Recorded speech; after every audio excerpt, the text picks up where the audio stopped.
morning. Here is the news at 10. First, the highlights.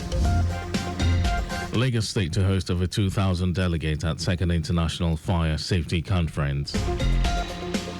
President Tinubu orders personnel audits in federal civil service.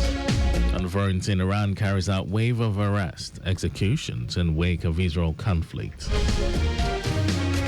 And in sports, Nigeria's hurdler Tobi Amusan joins star-studded 2025 Pafontaine Classic in United States of America. And now the details. I am Mike James. No fewer than 2,000 delegates comprising industry experts, policymakers, emergency responders, market dwellers, and community leaders are expected to converge on Lagos for the second edition of the Lagos International Fire Safety Conference 2.0. Commissioner for Special Duties and Intergovernmental Relations, Gbenga Oyerinde, described the conference as a demonstration of Governor Babajide Sanwo-Olu's themes plus agenda, commitment to public order and safety in the state.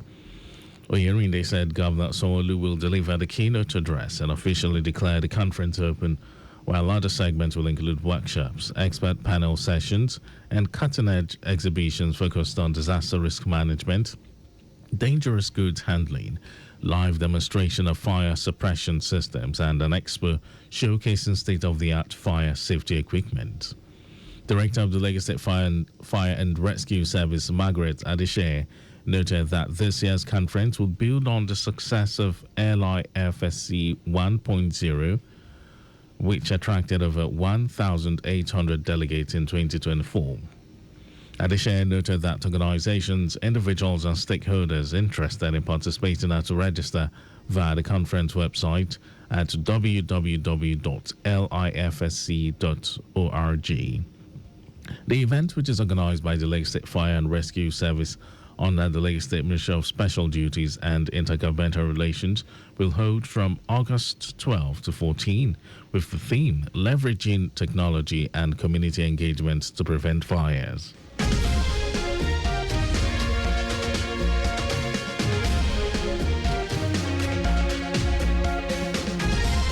The Lagos government has called on allottees of various state-owned housing estates who purchased home units on or before 2019 and are yet to collect a deed of subtitle document on their home unit to apply now.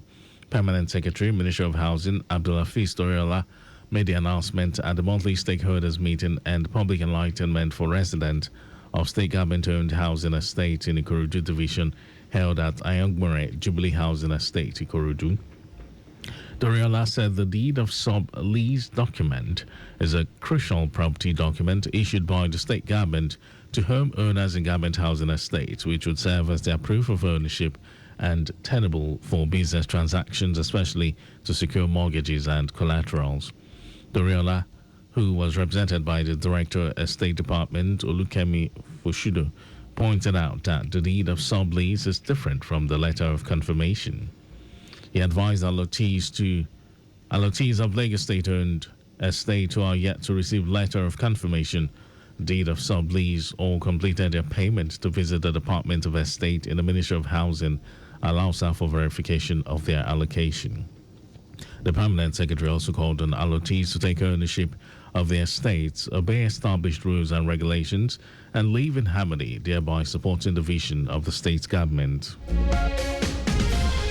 The Lagos State Environmental Sanitation Corps, LAGESC, popularly known as SKY, has secured the arrest and subsequent arraignment of 8 environmental defaulters for charges bordering on breach of peace and public urination in the Yaba area of the state. Corps Marshal Olani Iko, who made this known, said the presiding magistrate sentenced the defaulters to 1 month imprisonment, stressing how the judgment has consolidated the level of deterrence to intending defaulters not to engage in acts of public indecency. Cole maintains that open urination and defecation remains banned and illegal in the state, as defaulters will be made to face the law. He reiterated the charge for street traders in the habit of displaying wares for sale on road setbacks, lay-bys, medians, verges, curbs, and to desist from engaging in environmentally deterrent practices.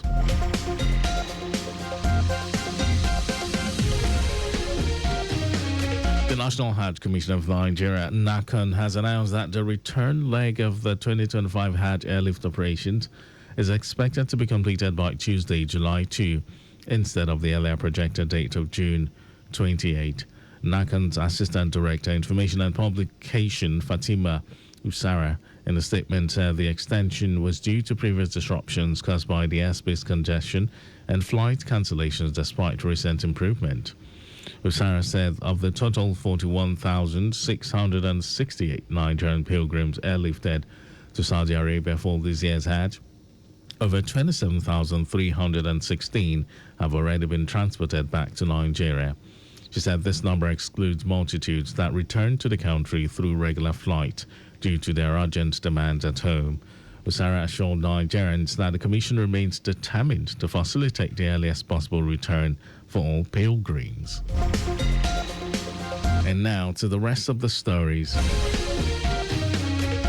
President Bola Tinubu has ordered the commencement of a personnel audit and skill gap analysis across all cadres of federal civil servants. The president gave the directive in Abuja at the International Civil Service Conference, reaffirming his resolve to achieve efficiency and professional service delivery in the civil service.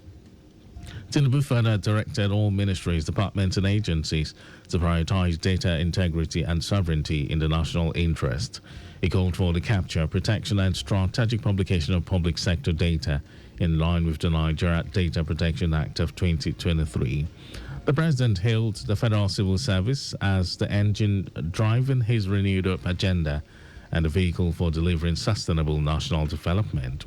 He submitted that the roles of civil servants remain indispensable in modern governance, declaring that in the face of a fast-evolving digital and economic landscape, the civil service must remain agile, future-ready, and results-driven. In a major step towards resolving the prolonged political crisis in Rivers State, President Bola Tinubu has convened a high-level peace meeting at the State House in Abuja, bringing together key actors in the conflict for a face-to-face dialogue.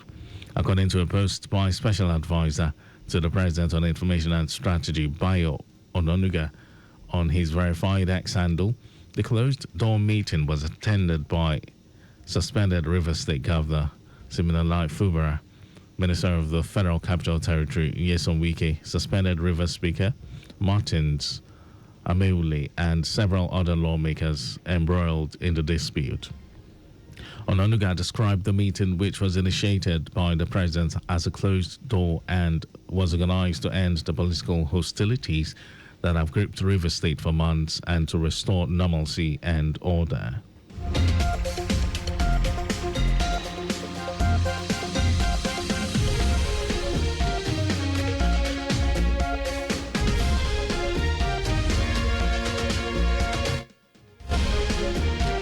The African Export-Import Bank has revealed that Nigeria loses an estimated $1 billion annually to medical tourism, a trend it described as a significant drain on the country's foreign exchange and a major impediment to the development of its healthcare sector.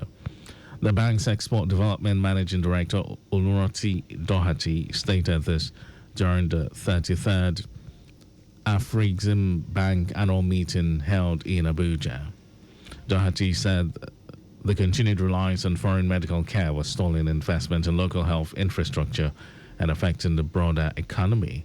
According to her, the capital flight from Nigeria and other African countries towards medical expenses abroad represents missed opportunities to invest in critical sectors at home.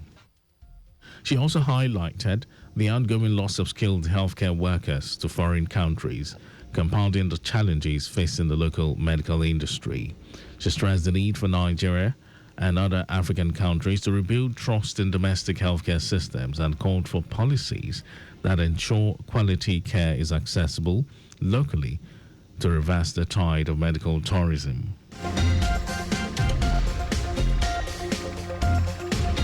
And in some foreign news, Iranian authorities have carried out a wave of arrests and multiple executions of people suspected of links to Israeli intelligence agencies in the wake of the recent war between the two countries.